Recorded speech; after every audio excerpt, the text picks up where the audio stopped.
Welcome to Cut the Crop, keeping you in the know about everything you grow. Researchers, growers and other interesting folk delivering insights and information on topics ranging from agronomy to profitability. Brought to you by the Foundation for Arable Research. Hello and welcome to Cut the Crop. I'm Anna Heslop and today my guest is Chris Smith, FAR's Technology Manager. Chris's role was established last year to reflect the increasing use of precision agriculture technology by arable farmers.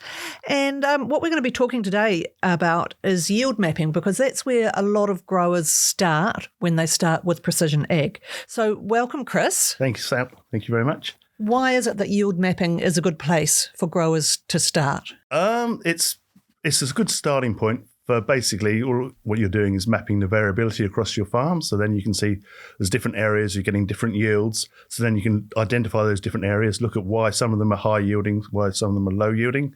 And then once you know those different areas, you can then zoom in onto those and investigate the reasons behind why they are high or low yielding. For example, you might be down to soil texture, so it could be sort of water related, or it might be down to nutrients, or even topography, or just basic sort of biology. There might be trees shading certain areas, that sort of stuff. So once you've got your maps, you can look at your variability. And precision ag is about matching your inputs and putting them in the right place at the right time, etc.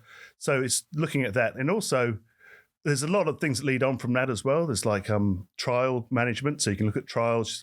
You might do a trial within the paddock, and then you can look at how that responded compared to other areas, and also different histories, different rotations, that sort of thing, and sort of different cultivars might perform different ways. So there's lots of different ways, just looking at one sort of set of results against another.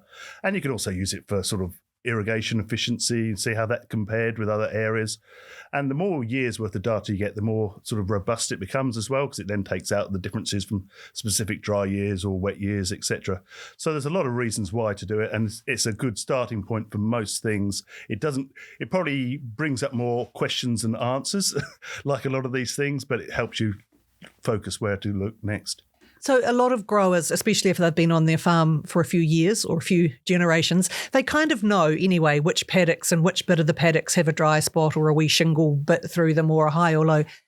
What's the value of that specific information versus just knowing that that's paddock that ends this or that middle bit's that? Yeah, it gives you more of a range on what you're seeing. So you can see like some variability. If the variability is only a couple of, say, a ton or whatever, or if it's like 5 or 6 tons, then you can see some big dramatic differences. So it quantifies that. As they're going across the paddock combining, a lot of the combines these days will have sort of your sort of yield coming off as you're going along, but to actually see it specifically at different areas and look and say, okay, well, that I can see that if they know the fields, I say, yes, well, that is because that's a dry knob and we've had a very sort of dry year, or, oh yeah, that's where there's a high yielding area there and it's gone flat, and that's because we used to have a muck pile there, etc. So they can see a lot of the reasons behind it as well, definitely. But it's also just quantifying some of that variability and also trying to look at raising that yield up on the lower areas as much as anything else.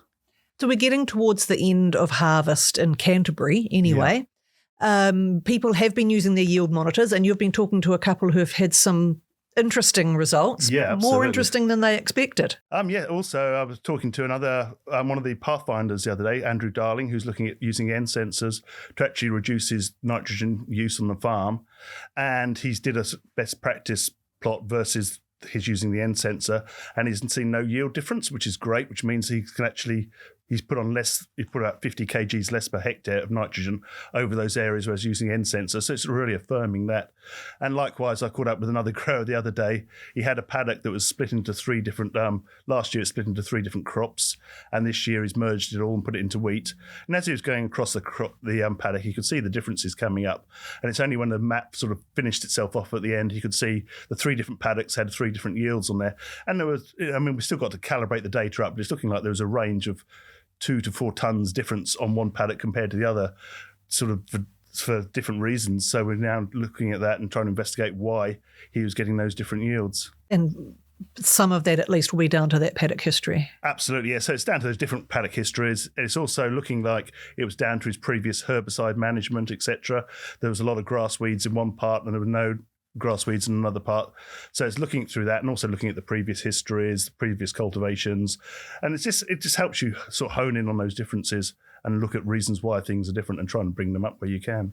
So once you've understood, you're looking at your yield variability map and you're seeing you've got high, low, medium, and as you say, over years that'll build up and you'll see whether they're consistent or not, and you can link them a bit to the weather. What are you actually going to use that information for, and what sort of technologies are you going to need to apply that information? Yeah.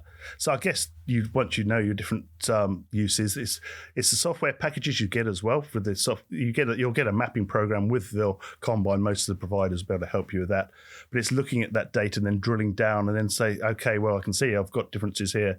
Is it down to nutrients? So do I do grid sampling or do I do zonal sampling in those different areas?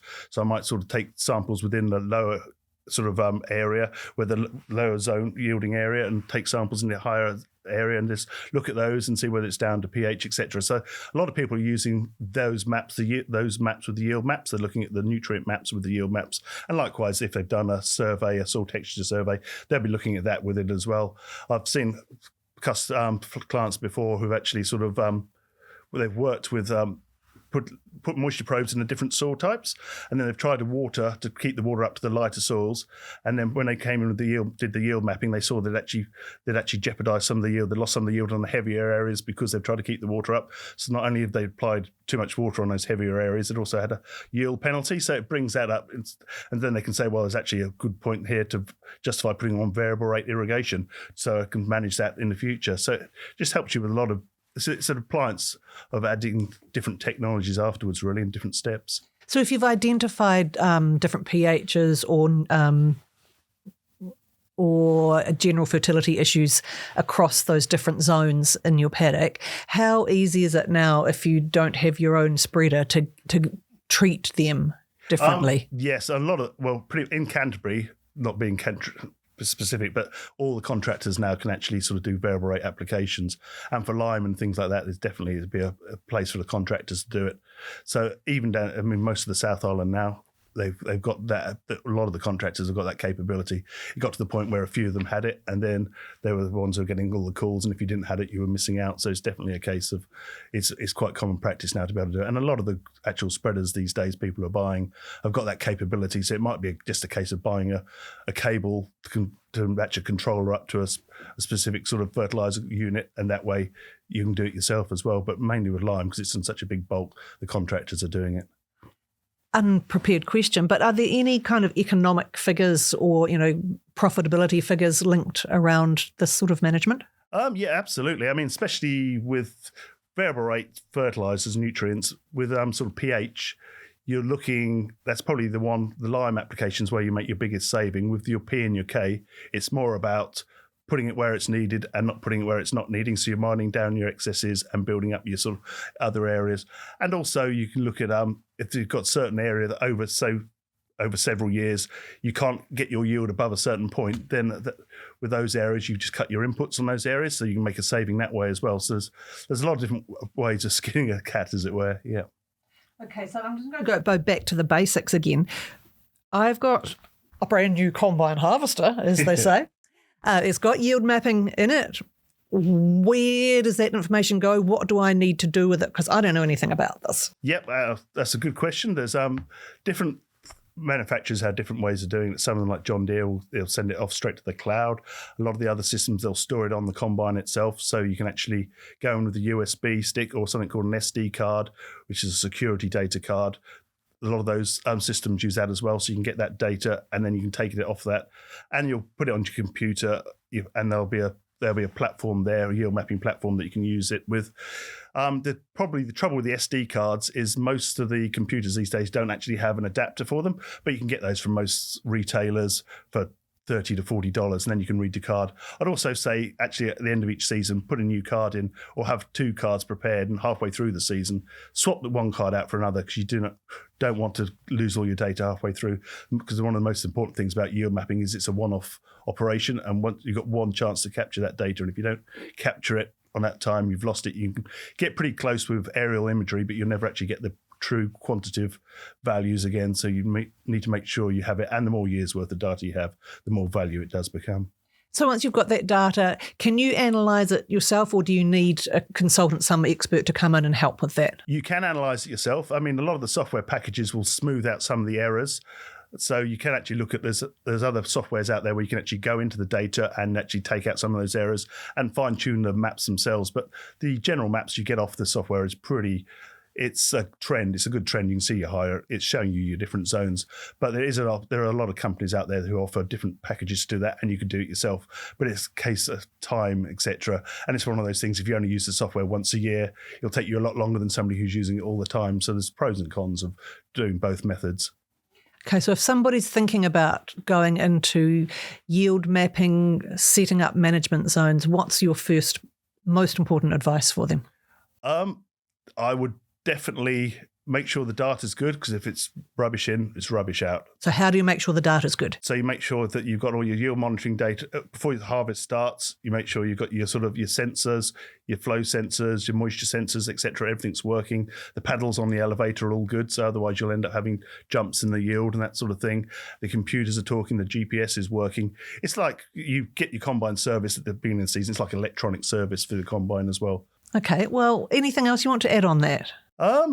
Only that basically I'd say just yield mapping is very much just a starting process, really, of just moving forward. It's the initial steps of looking at your variability, and as you go through the years and you do more and more variable rate applications, etc., you should hopefully see your your ranges tighten up a bit, and there'll be less sort of peaks and troughs, and there'll be more sort of smooth yields. There'll be less less variability within the paddocks. So it's affirming what you're doing, etc. But it's not one size fits all. Every paddock is different. Every farm is different, and it also depends very much, like you were saying earlier, about the farmer's experience and knowing the history of what's going on the paddock as well. Thanks very much, Chris.